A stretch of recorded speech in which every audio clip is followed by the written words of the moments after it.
Pilkada DKI Jakarta tahun 2024 membuka peluang Anies Baswedan akan bertemu kembali dengan Basuki Cahayapurnama atau Ahok. Bagaimana peluang terjadi hal ini?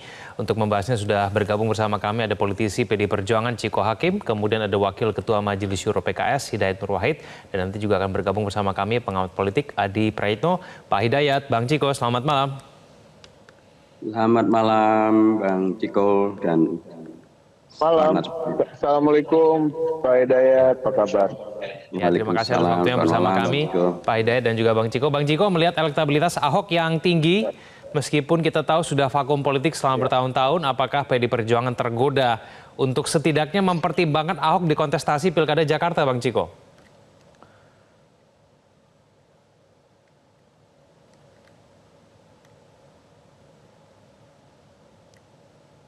Suaranya agak terputus-putus. Ya, halo Bang Ciko. Ya, saya. Ya. Oke, Bang Ciko, ini kan elektabilitas Ahok di lembaga survei cukup tinggi ya. Nah, ini apakah PDIP tergoda untuk setidaknya mempertimbangkan Ahok di Pilkada Jakarta? Pastinya.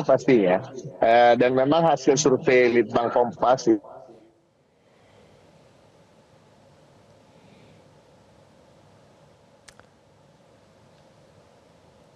Ya, itu halo, tidak Bang Ciko. Antara Pak Anies dan Pak Ahok saja di nomor 1 dan di nomor 2 ya selalu, dan kemudian baru Ridwan Kamil di urutan ketiga, tapi agak jauh ke bawah. Jadi memang ini suatu hal yang tidak mengejutkan tapi cukup mengembirakan. Artinya juga masyarakat Jakarta masih merindukan sosok Ahok dan mengingat keberhasilan. Oke. Suara dengan Bang Ciko masih terputus-putus, semoga kedepannya lebih baik. Saya langsung ke Pak Hidayat saja. Pak Hidayat, bagi PKS sendiri, apakah memang Ahok ini menjadi... Oke, Bang Ciko, mohon maaf suaranya agak terputus-putus ya. Nanti kita coba perbaiki dulu sambil menunggu sambungannya juga lebih baik. Saya ke Pak Hidayat dulu. Pak Hidayat, melihat hasil elektabilitas begitu ya di lembaga survei tertentu, Pak Hidayat, bagi PKS sendiri apakah setuju bahwa Ahok ini menjadi lawan yang sepadan begitu untuk Anies Baswedan? Secara prinsip dalam konteks demokrasi di Indonesia ya, dan terutama yang kami pahami, kita tidak memposisikan teman berkompetisi dalam pemilu maupun pilkada sebagai lawan gitu ya. Ini ya teman berkompetisi saja gitu. Kalau lawan nih belum apa-apa sudah kesannya politik kita politik konflik gitu ya. Padahal kan kita inginnya politik yang harmoni, persatuan di Indonesia dan lain sebagainya. Jadi bahwa kemudian Pak Ahok mendapatkan hasil survei sekalipun di bawah Pak Anies, dan kemudian terus tadi Bang Ciko Hakim menyampaikan itu satu hal yang tidak mengejutkan, satu hal yang kemudian bisa dipertimbangkan, ya itu adalah wajar dan manusiawi. Itu adalah hak warga Jakarta dan hak partai dan anggota PDIP untuk kemudian mempertimbangkan Pak Ahok sebagai calon yang akan dipilih. Tapi tentu saja PDIP juga menghitung dengan cermat begitu ya. Ketika dahulu Pak Ahok dicalonkan sebagai gubernur pada tahun 2017, itu posisinya PDIP sebagai pemenang pemilu di Jakarta, dan Pak Ahok didukung sepenuhnya oleh Pak Jokowi dan juga oleh banyak pihak yang lain gitu ya. Dan bahkan pada waktu itu Pak Ahok sebagai incumbent gitu ya. Dan sedangkan Pak Anies masih dalam tanda kutip pendatang baru dalam konteks kontestasi Pilgub di Jakarta, dan didukung hanya oleh 2 partai, yaitu Partai PKS dan Gerindra. Dan ternyata Pak Ahok tidak memenangkan atau tidak mengalahkan Pak Anies. Jadi tentu sekarang kita tahu bahwa PDIP bukan lagi pemenang pemilu di Jakarta. PDIP adalah pemenang kedua, pemenang nomor satunya adalah PKS. Tentu PDIP mempertimbangkan dengan serius bagaimana menghadirkan calon yang nanti juga akan bisa mengembalikan elektabilitas PDIP menjadi pemenang lagi di Jakarta. Tentu itu juga akan sangat terkait dengan apakah nanti kalau mencalonkan Pak Ahok itu akan bisa menambahkan elektabilitas bagi PDIP, atau justru tidak menambah elektabilitas. Dan kemudian pun juga pasti juga dihitung gitu ya, bahwa posisi 2017 dengan posisi 2024 ini memang sangatlah berbeda. Baik kaitannya dengan Pak Ahok dan para pendukungnya maupun PDIP dan kondisinya, dan juga Pak Anies dan para pendukungnya. Kita mengetahui bahwa Pak Anies pada posisi 2024 ini beliau tokoh yang kalau dulu hanya dikenal dalam konteks elektabilitas di Jakarta, sekarang bahkan popularitas beliau sudah bahkan mengindonesia gitu ya. Dalam konteks ini beliau diposisikan sebagai mantan calon gubernur yang kemudian dirindukan untuk melanjutkan kepemimpinannya, dan apalagi warga Jakarta sangat kecewa ya dengan pejabat gubernur Jakarta yang justru dinilai sebagai banyak melakukan hal-hal yang menghilangkan gitu ya, atau tidak melanjutkan apa yang dilakukan oleh Pak Anies, padahal itu sangat diminati warga Jakarta, misalnya terkait dengan masalah pembebasan pajak BBB, misalnya terkait dengan masalah fasilitas umum untuk bersepeda, misalnya terkait dengan yang terjadi untuk saudara kita di Kampung Bayam misalnya.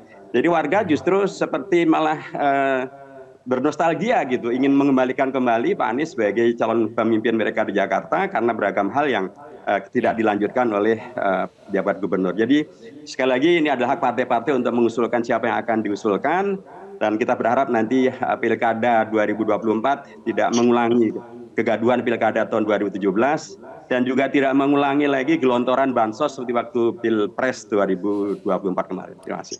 Oke, baik. Sudah bergabung juga bersama kami ada pengamat politik Mas Adi Pray. Mas Adi, kalau menurut Anda sendiri, apakah hasil di tahun 2017 itu sudah pasti akan terjadi lagi, terulang lagi hasil di tahun 2024? Kalau misalnya memang Anies melawan Ahok begitu, betul-betul terwujud. Menurut Anda bagaimana? Saya kira di Pilkada serentak 2024 Jakarta, dinamika politiknya akan berubah. Saya justru melihat rivalitas antara Anies dan Ahok ini, kalau Ahok betul dimajukan oleh PDIP, tensi persaingannya agak sedikit berkurang.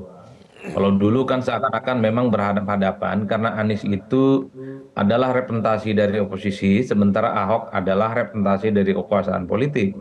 Saya justru melihat tanding ulang soal kemungkinan Anies dan Ahok ini sebenarnya tensinya tidak seakan seramai 2017 yang lalu ya, karena apapun jarak psikologis Anies dan PDIP khususnya ini kan semakin dekat, memiliki perasaan yang sama sebagai sosok yang pernah diperlakukan kurang adil dalam Pilpres. Jadi sebenarnya yang menjadi common enemy itu adalah dari kubu Kim, terutama ketika Kaisang kalau betul dimajukan oleh kubu Koalisi Indonesia Maju, Mas. Jadi itu yang sebenarnya menjadi prinsip. Nah yang kedua, saya melihat ada kecenderungan memang peta politiknya akan menarik karena soal kemungkinan 3 poros itu akan terbuka. Dulu memang ada kesan partai-partai di luar Kim, yaitu PKS, Nasdem, PKB, dan bahkan PDIP, ini seakan-akan memang ada titik temu soal kemungkinan koalisi dengan Anies. Tapi ketika PKS menawarkan proposal politik, duet antara Anies dan Sohibul Iman, sikap dan reaksi PDIP dan PKB relatif berubah. PKB bersikap, kemudian PDIP yang kemudian mereka sepertinya mencoba untuk membuat dan membentuk poros politik lain di luar Anies. Sementara ada kubu lain yang disebut dengan Kim. Jadi dalam konteks itulah sepertinya memang di Jakarta per hari ini saya melihat justru soal kemungkinan munculnya 3 poros yang akan saling bertanding sama yang lain. Kalau 3 poros yang kemudian bertanding dan PDIP misalnya menyorongkan nama Ahok, ya saya kira justru rivalitasnya akan terjadi dengan kubu Kim karena memang kubu Kim ini dianggap mewakili kubu kekuasaan politik hari ini. Apalagi misalnya Koalisi Indonesia Maju ada variabel Pak Jokowi dengan menjadikan Kaisang sebagai kandidat baik sebagai gubernur ataupun wakil gubernur. Itu yang saya kira memang peta politiknya yang akan muncul. Jadi bagi Anies Baswedan sebenarnya kubu PDIP itu bukan lawan utama. Bagi PDIP, Anies itu sebenarnya bukan lawan utama. Yang jadi lawan utama itu adalah kubu dari Koalisi Indonesia Maju. Nah yang ketiga Mas, saya ingin menyampaikan satu fakta politik bahwa di Jakarta ini ada yang disebut dengan kutukan politik. Yaitu kutukan bagi petahana yang maju kembali, elektabilitasnya kuat di survei dan kalah. Oke adalah petahana, tanding ulang untuk yang kedua kalinya, saat itu cukup mentereng elektabilitasnya, kalah sama Jokowi dan Ahok dianggap sebagai newcomer. Setelah itu kemudian Ahok sebagai petahana, sebagai sosok yang memiliki approval rating yang cukup tinggi, kemudian maju melawan Anies saat itu juga kalah, Mas. Ini kan kutukan sebenarnya. Nah kita tinggal uji nanti apakah di tanggal 27 November, Anies bisa keluar dari kutukan politik Pilkada Jakarta dengan mempertahankan kekuatan elektabilitasnya yang sampai hari ini masih unggul dibandingkan dengan yang lain, atau justru Anies juga akan seperti gubernur sebelumnya yang dia petahana, maju yang kedua kalinya dan kalah dengan penantang yang secara elektabilitas itu tidak pernah muncul secara signifikan. Ini yang saya kira memang selalu menjadi teka-teki yang sedang dilihat oleh publik. Pada level PDIP, saya membaca per hari ini sedang melakukan beauty contest sebenarnya soal siapa yang akan diusung untuk maju dalam Pilkada Jakarta. Karena ada kecenderungan PDIP ini kan menjadi poros politik tersendiri. Tentu nama yang diusung adalah nama yang relatif kompetitif untuk bisa bersaing dengan Anies dan kubu dari Kim. Ini yang sepertinya saya baca, Mas. Karena memang bagi PDIP ada kecenderungan memajukan kader mereka itu adalah sesuatu yang prinsip dalam pesta demokrasi, dalam pilkada, termasuk juga PKS. PKS kemudian beri harus tanggapan dipahami ketika menawarkan Sohibul Iman, sekalipun elektabilitasnya misalnya tidak pernah muncul secara signifikan, ini sebagai bentuk penghargaan yang cukup luar biasa, di mana kader-kader PKS yang selama ini berproses dari bawah juga mendapatkan ekspos politik yang cukup luar biasa. Jadi selama beberapa waktu ke depan, bagi saya kerja politik, penetrasi ke bawah, meyakinkan pemilih akan menjadi kunci soal siapa yang sebenarnya akan memenangkan pertarungan politik di Jakarta. Baik, kita ke Bang Ciko ya, Mas Adi ya. Bang Ciko, apakah memang membaca situasi pada saat ini, apalagi kemudian PKS mengajukan pasangan aman begitu, apakah memang bagi PDI Perjuangan lebih logis begitu untuk memajukan Ahok sebagai calon dari PDIP? Kembali tadi ya seperti saya sampaikan bahwa hasil survei Litbang Kompas akan mengkonfirmasi apa yang juga kita cermati akhir-akhir ini. Memang di PDI Perjuangan kami juga melakukan survei, baik itu juga dengan lembaga dari luar dan juga yang di internal kami. Dan selalu hasilnya memang begitu. Dan memang apalagi Pak Ahok sekarang adalah salah satu ketua DPP bidang perekonomian, dan tentu beliau akan diprioritaskan untuk maju. Tetapi tentu sampai hari ini semua belum final.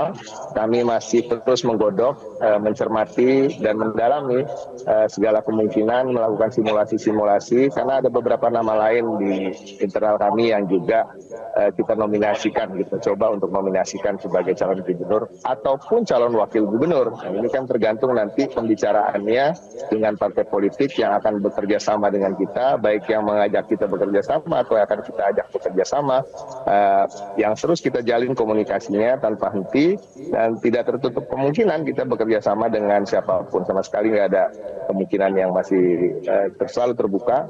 Tetapi pada prinsipnya itu tadi, di internal kami sendiri kita belum final untuk siapa yang akan kita usung, karena semua juga tidak tergantung hanya elektabilitas semata. Kalau kita bicara soal 3 poros misalnya, apakah kemenangan di putaran pertama juga bisa menjamin kemenangan di putaran kedua. Nah, itu juga harus kita lakukan exercise.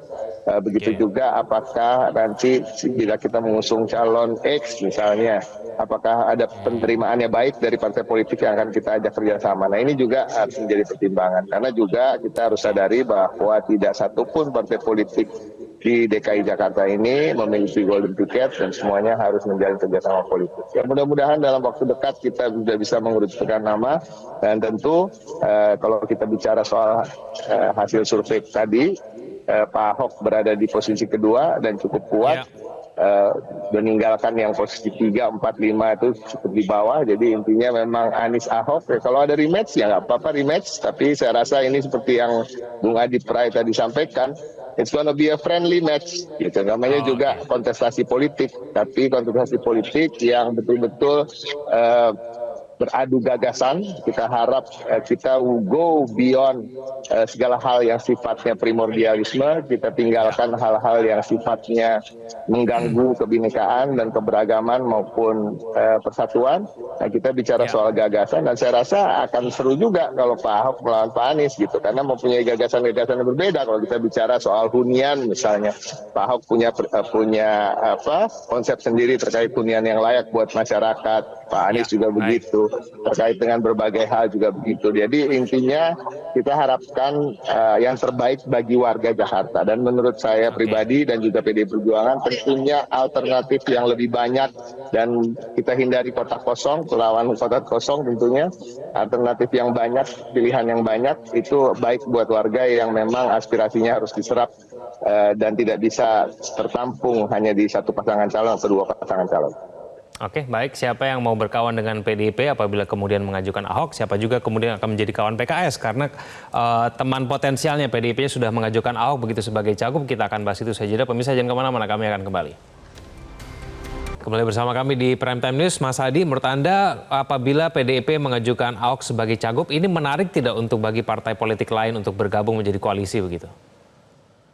Kalau secara statistik tentu posisi Ahok per hari ini relatif menggiurkan karena posisinya runner up di bawah Anies Baswedan.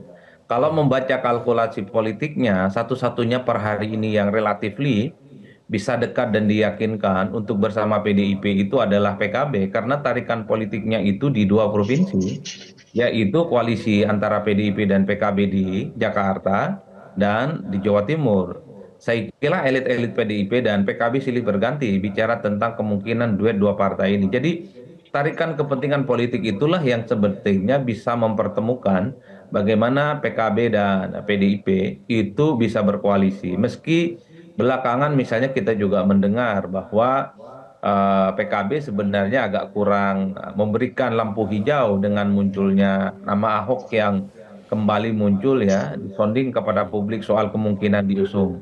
Tapi kalkulasi politik antara elit tentu akan mempertemukan begitu banyak kepentingan politik. Nah, yang kedua, kita ini kan tidak pernah tahu, Mas, bahwa politik itu sebenarnya tidak sehitam putih yang kita bayangkan. Dulu misalnya Kim untuk konteks Jakarta ini kan dikesankan cukup solid. Tapi kok belakangan muncul statement dari Yusuf Hamka misalnya, seorang politisi senior di Golkar mengatakan bahwa dirinya kalau dimandatkan oleh partainya siap menjadi pendampingnya Ahok, siap menjadi pendampingnya Anies, siap menjadi pendampingnya Ridwan Kamil dan Kaisang. Jadi kita tidak pernah tahu bagaimana ujung dari koalisi yang akan muncul di Jakarta. Karena di berbagai tempat misalnya, koalisi Indonesia Maju, ini kan terjadi perang saudara. Di Banten salah satunya, di mana jagoan Golkar dan jagoan Gerindra itu saling berhadap-hadapan. Di Tangerang Selatan, jagoan Golkar dan Gerindra juga saling berhadap-hadapan. Di Jawa Barat bukan tidak mungkin Golkar dan Gerindra juga akan saling berhadap-hadapan. Jadi dalam konteks itulah sepertinya kalau di Jakarta terjadi deadlock partai-partai yang ada di Kim, termasuk misalnya deadlock antara kepentingan politik Golkar dengan Gerindra, dengan PSI, dengan Demokrat dan PAN, bukan tidak mungkin Golkar mencoba untuk membuka komunikasi politik dengan PDIP salah satunya. Ini yang saya kira memang tentu sedang dihitung betul oleh partai politik yang lain, termasuk PDIP. Jadi variabel apakah kalau Ahok dimunculkan justru akan menimbulkan respect atau resistensi dari partai lain. Ini yang sepertinya dikalkulasi, meski PDIP sedang mengkalkulasi betul. Satu-satunya sosok yang relatif kompetitif bisa melawan kekuatan Anies per hari ini hanyalah Ahok. Karena nama seperti misalnya Mas Pramono Anung itu yang sempat dimunculkan tidak pernah muncul dalam survei. Ada nama misalnya Pak Andika Perkasa, tapi kan orang melihat Pak Andika ini kan diproyeksikan untuk maju di Pilgub Jateng. Ada muncul namanya Tri Risma Maharani misalnya, tapi justru diproyeksikan untuk maju di Jawa Timur. Sekarang di Dari sekian Jakarta ya, banyak kita tanya nama, mengenai ternyata hitung-hitungannya yang PKS sekarang nih, Mas Hadi. Saya ke Pak Hidayat. Pak Hidayat, sekarang siapa yang mau berkawan dengan PKS ketika PKS kekeh begitu mengajukan pasangan Anies dan Sohibul Iman, melihat PKB dan PDP mungkin saja mengajukan Ahok begitu? Ya, seperti yang disampaikan oleh Mas Adi Praya tadi ya, bahwa politik itu ternyata tidak hitam putih gitu. Dulu beliau pernah bilang PKB dan PKS tidak mungkin berkoalisi karena ibarat minyak dan air. Ternyata kita asik saja berkoalisi. Dan ini juga akan terjadi di Jakarta. Beragam hal yang diperkirakan seolah-olah kalau PKS dengan Pak Soebul Iman kemudian menjadi katakanlah terkunci lah PKS gitu ya. Padahal komunikasi politik masih berjalan dan kawan-kawan kami ya betul PKB menyampaikan tentang Pak Anies tapi wakilnya jangan Pak Soebul Iman atau dengan PKS. Itu satu pernyataan yang juga kami pahami bagian dari komunikasi politik yang sedang berjalan gitu. Karena itu tidak satu-satunya kaul begitu ya kalau di pesantren, itu ada satu dari banyak kaul di PKB. Tapi kita dengan PKB yang tadinya diperkirakan nggak akan bisa bersatu, ternyata juga bisa bersatu. Dan karenanya juga tidak mustahil bisa juga nanti PKB membersamai PKS dalam pengusungan Anies Sohibul Iman, dan itu Ataupun juga yang jelas ya sekarang juga adalah Nasdem. Nasdem juga seperti yang tadi dinukil dari pernyataan sekjen Nasdem Pak Taslim tadi, Pak Haryanto Taslim, beliau PDIP menyampaikan mengajukan tentang Ahok sebagai pengalaman tahun 2017 cawagupnya dan Anies, survei yang kira-kira sudah- mau nggak, Pak Hidayat? Gimana? Kalau misalnya PDIP mengajukan Ahok sebagai cawagupnya Anies begitu, PKS bisa menerima itu tidak? Iya, pertanyaannya adalah apakah PDIP mengajukan calon itu ke Pak Anies gitu kan? Kita belum pernah dengar gitu. Nanti kita dengar dari Pak Ciko Hakim. Kalau kita sudah mendengar pernyataan mereka baru kita jawab gitu, Pak. Oke. Terakhir Bang Ciko, kalau misalnya memang Ahok sendiri belum bisa gitu, apakah juga terpikirkan bahwa Ahok bisa saja kemudian cawagupnya Anies begitu? Ya, saya rasa kan undang-undang tidak memungkinkan. Kita berbicara yang mungkin aja dulu. Kan ini Pak Ahok ini kebetulan juga bukan anaknya presiden, jadi agak sulit untuk mengubah undang-undang di ujung nih. Jadi kita bicara yang real aja ya. Pada prinsipnya gini, apakah mungkin PDI Perjuangan bekerja sama dengan PKS? Mungkin. Itu aja yang kita ini. Jadi tidak ada yang tidak mungkin dalam politik dan sudah terjadi di banyak daerah, di beberapa kabupaten kota juga begitu ya. Jadi pada prinsipnya ini masih cair, waktu masih panjang, masih sampai 27 atau 28 Agustus. Kita juga masih menjajaki komunikasi dengan semua partai politik dan saya yakin senior-senior saya di parlemen sehari-harinya juga bertemu dengan teman-teman dari PKS yang ada di DPP yang juga ada di parlemen, begitu juga dengan PKB. Nah, itu dia. Maka dari itu memang kita harapkan apapun itu bagi kami PDI Perjuangan dan kami meyakini bagi partai-partai politik yang lain juga bahwa kita memikirkan nomor satu adalah rakyat Jakarta, bagaimana supaya rakyat ini mendapat pilihan-pilihan yang terbaik. Jadi partai-partai politik mengajukan kader-kader terbaiknya atau tokoh-tokoh terbaik yang akan diusung dan semoga saja dalam waktu dekat semua bisa berkompetisi dengan sehat dan juga mengutamakan gagasan-gagasan dan isu-isu terkini dan menjawab tantangan-tantangan DKJ ke depan. Oke, baik, kita akan tunggu dinamika politik selanjutnya. Terima kasih Pak Hidayat, Bang Ciko, dan juga Mas Adi sudah bergabung sama kami di Prime Time News. Selamat malam semuanya. Jelajahi cara baru mendapatkan informasi. Download Metro TV Extend sekarang.